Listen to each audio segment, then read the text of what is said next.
Theodore Roosevelt, the Adventurous President, by the editors of Time for Kids with Lisa DeMoro. Theodore Roosevelt stood still for his photo. It was taken in 1900. Chapter 1. Teddy takes the lead. It was early winter, and the evening was chilly. The President of the United States wanted to take a walk. He left the White House with a few friends. The President was in the lead. The other men hurried to keep up. They chattered and joked. When the president laughed, his whole body shook. He threw back his head and flashed a mouth full of white teeth. The group stayed on a straight path. They never turned left or right. They climbed hills and pushed through bushes. Was there a puddle in the way? They splashed right through it. Straight on they went. Then they stopped at the wooded banks of the Potomac River. Quote, "When you play, play hard. When you work, don't play at all." Theodore Roosevelt. Would the president turn back? No way. He began to undress. So did the others. They piled their clothes on the riverbank. Then, one by one, they jumped into the water and swam for the other side. This may have been a strange way to act, but not for Theodore Roosevelt. He was the 26th President of the United States, and almost everything about him was unusual. President Roosevelt, or Teddy, was full of energy. He didn't just hike, he boxed, wrestled, played tennis, and rode horses. Teddy liked to keep busy, and he liked to get things done. Once he set a goal. He wouldn't let anything stand in his way.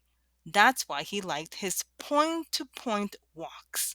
He set out from one point and went straight to another point. He didn't let anything force him off his path, not even the Potomac River.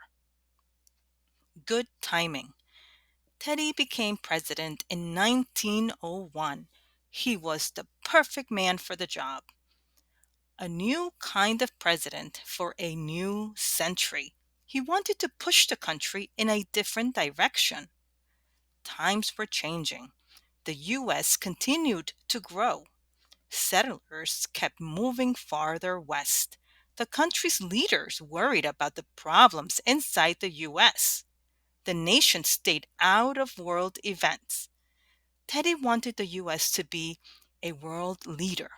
He wanted to set big, important goals. Then he wanted the country to march towards its goals, no matter what. He saw the future of the country as if it were a giant point-to-point hike, and he was the man to lead. How did Teddy get to be the way he was? Why did he make the choices he made? To find the answers, you have to go back to the time when Teddy was just beginning his life. Left. Teddy chopped down trees and cleared land for exercise. Right.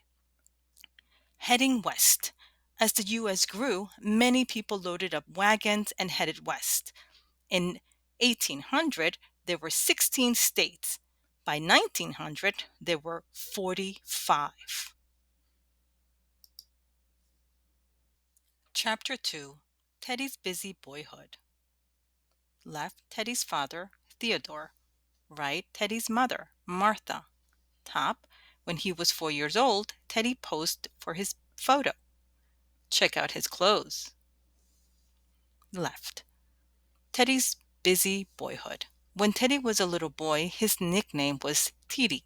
Later on, people would call him Teddy, but he never liked that name. Teddy lived in New York City. The Roosevelt family had lived there for hundreds of years. Teddy's father was Theodore Roosevelt Sr.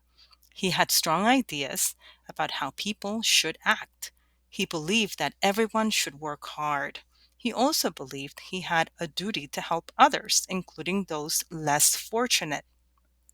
Dee mother, Martha, was from Georgia. She was known for her great beauty and her gentleness. She loved art and music. People called her by her nickname, Meaty. Titi was born on October 27th, 1858. When he was two, a terrible war started in the U.S., the Civil War. It was a war fought mostly between the northern and southern parts of the U.S. Meady was a Southerner. Her brothers fought in the war on the side of the South. Teddy Sr. was a Northerner. He believed in the cause of the North. What should he do? He knew it would hurt Meady if he fought against the South. So Teddy Sr. did not go to war. Instead, he paid another man to fight in his place. And he did work for the Northern Army that didn't involve fighting. Teddy felt bad that his father stayed out of the war. He thought fighting was a duty. Years later, in another war, Teddy would jump at the chance to fight. But first, he had to grow up. Teddy was a sickly child. This photo was taken when he was 11. A sickly kid. Teddy had two sisters, Anna and Corinne. He also had a younger brother, Elliot. All the Roosevelt children had health problems. Teddy's were the worst. He had bad stomach and head pains. He also had asthma. People with asthma have trouble getting enough oxygen into their lungs. Nowadays, there are many medicines for people with asthma. But when Teddy was little, doctors couldn't do much to help.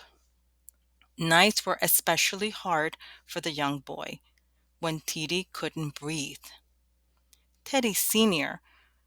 would take him for a fast carriage ride. His father would hold him tight as the horses galloped through the dark, empty streets. These rides seemed to help his lungs fill with fresh air. When Teddy was too sick to play, he sat and looked at books. Before he learned to read, he studied pictures.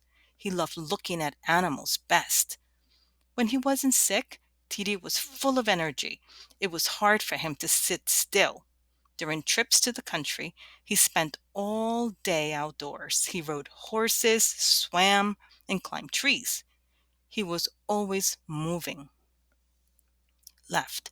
The Roosevelts had this picture taken when they visited Egypt in 1872.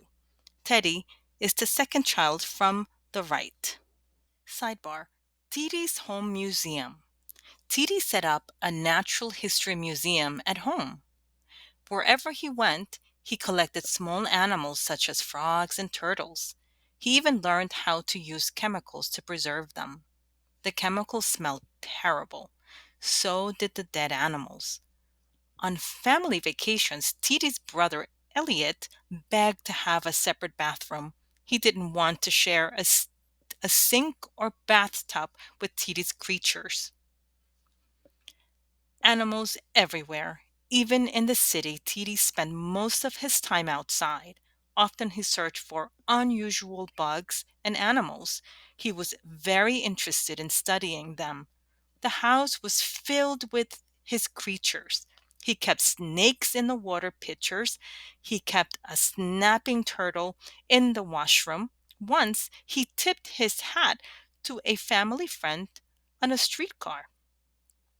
Out hopped two frogs. Imagine his friend's surprise. Teddy was interested in everything about animals. He cut apart dead animals to study their bones. He wanted to know what they ate and how long they lived. He drew pictures of birds and insects and described everything he saw. He wanted to be a naturalist, someone who studies plants and animals. As the years passed, Teddy's health did not improve. He was still weak and sick. When he was 12, his father took him aside. "Theodore," he said, "you must make your body. It is hard, dull work to make one's body, but I know you will do it." The young boy took the challenge. "I'll make my body." he said, so his father built him a gym. Teddy exercised for several hours every day. He wanted to build up his chest and his arms. The hard work paid off. When he was ready for college, Teddy was strong and healthy. Teddy's sideburns were growing in a beard when he was 17.